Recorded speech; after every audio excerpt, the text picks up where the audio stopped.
Mereka mungkin bukan raja hutan sepenuhnya, namun mereka adalah raja di habitatnya. Sama halnya seperti singa yang menguasai sabana, dia adalah raja di dalam hutan Kongo. Jika singa berhadapan dengan dia adalah hal yang mustahil di alam, namun jika itu terjadi bayangkan siapa yang akan menjadi pemenangnya.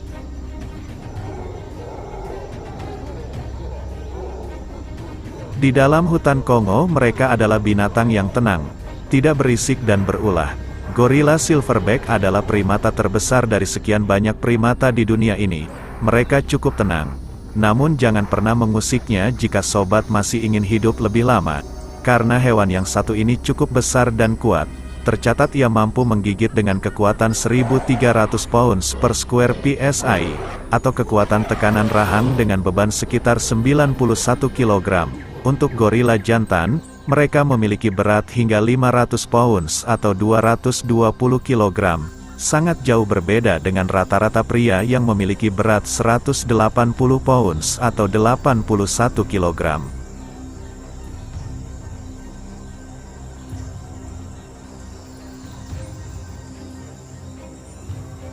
Sebagai kera yang terbesar, gorila adalah hewan kekar dengan dada dan bahu yang lebar, tangan yang besar mirip manusia, dan mata kecil menghadap wajah dan tak berbulu. Gorila adalah raksasa yang lembut dan menunjukkan banyak perilaku dan emosi mirip manusia, seperti tawa dan kesedihan.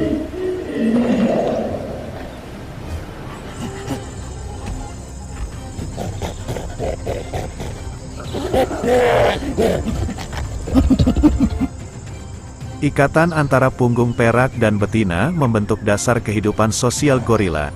Betina menjadi dewasa secara seksual sekitar usia 7 atau 8 tahun tetapi baru mulai berkembang biak beberapa tahun kemudian. Laki-laki menjadi dewasa pada usia yang lebih besar.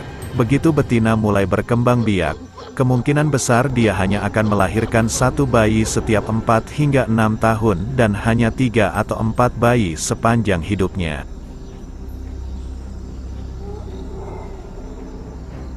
Seperti manusia, gorila berkembang biak dengan lambat, hanya melahirkan satu bayi dalam satu waktu dan kemudian membesarkan bayi tersebut selama beberapa tahun sebelum melahirkan lagi. Tingkat reproduksi yang lambat ini membuat gorila sangat rentan terhadap penurunan populasi. Perusakan habitat merupakan masalah di wilayah Afrika Tengah mereka.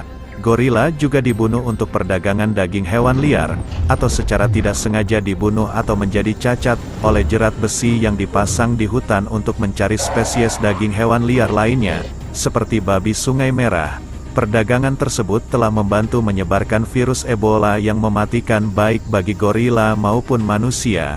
Upaya untuk melindungi gorila seringkali terhambat oleh lemahnya penegakan hukum, kurangnya supremasi hukum, dan kerusuhan sipil di banyak tempat tinggal gorila.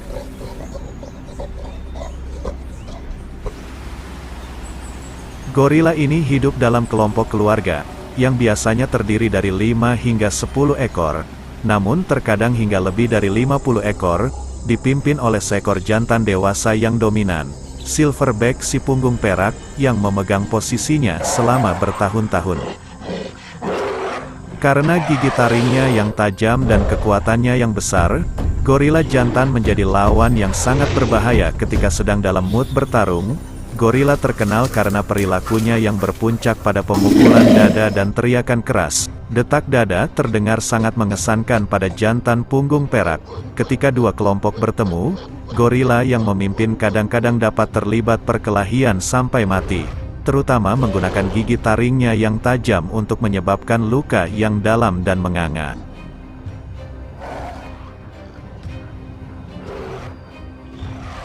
Di sebagian besar Afrika, gorila dan simpanse berbagi habitat dan bahkan memakan beberapa spesies tanaman yang sama, sehingga menjadikan mereka pesaing. Namun terkadang mereka makan bersama dengan damai di pohon yang sama.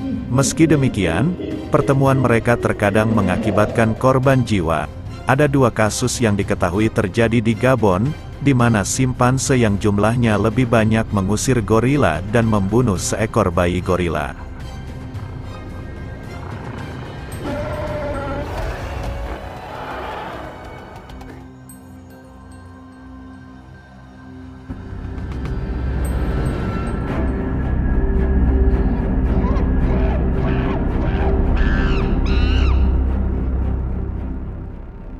Di dunia di mana perebutan kekuasaan dan dominasi seringkali ditandai dengan perilaku agresif dan memaksa, penelitian baru terhadap simpanse menawarkan wawasan berharga tentang bagaimana tindakan brutal dapat membawa hasil yang sukses.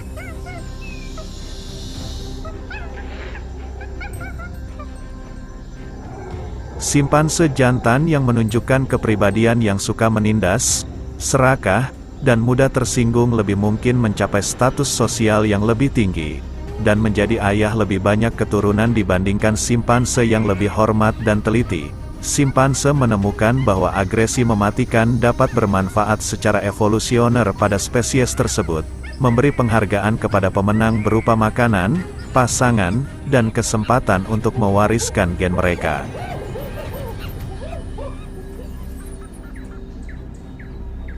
Simpanse dan bonobo mengikuti jalur evolusi yang sangat berbeda, dengan evolusi di antara simpanse yang lebih menyukai kemampuan untuk membunuh. Ada sesuatu yang berbeda dalam cara simpanse dan bonobo mendekati dunia. Bonobo hidup dalam kelompok yang lebih stabil dibandingkan simpanse. Simpanse jelas senang berburu dan membunuh primata lain, mulai dari monyet hingga sesama simpanse, dan bahkan bayi manusia. Namun hanya sedikit catatan, bonobo juga membunuh berbagai spesies lain untuk diambil dagingnya, dan bahkan ada beberapa pengamatan tentang mereka yang mencuri bayi monyet dari induknya yang putus asa dan kemudian membawanya kemana-mana, sepertinya untuk diajak bermain, sampai mereka mati. Simpanse dan gorila adalah dua spesies kera besar berbeda, yang diperkirakan terpisah dari nenek moyang yang sama sekitar 8 juta tahun yang lalu. Sebuah rekaman mencatat, simpanse yang bersemangat mengeluarkan jeritan yang memecah telinga saat mereka menyerang gorila selama 52 menit. Pertemuan tersebut menyebabkan 3 simpanse terluka dan 1 bayi gorila tewas.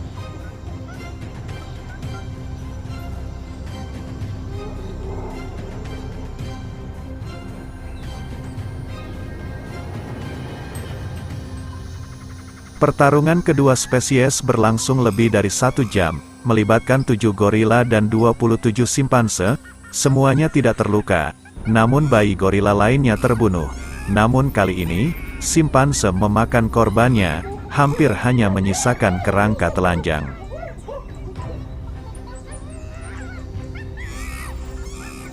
Itulah tadi sedikit tentang primata besar dalam satu moyang yang sama, yang dimana kekuatan, kekuasaan dan akal yang cerdas ditunjukkan dalam perilaku.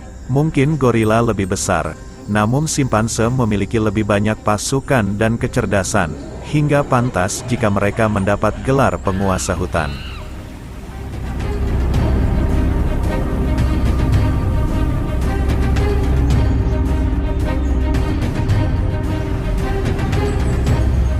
Terima kasih, sobat sudah menonton video ini.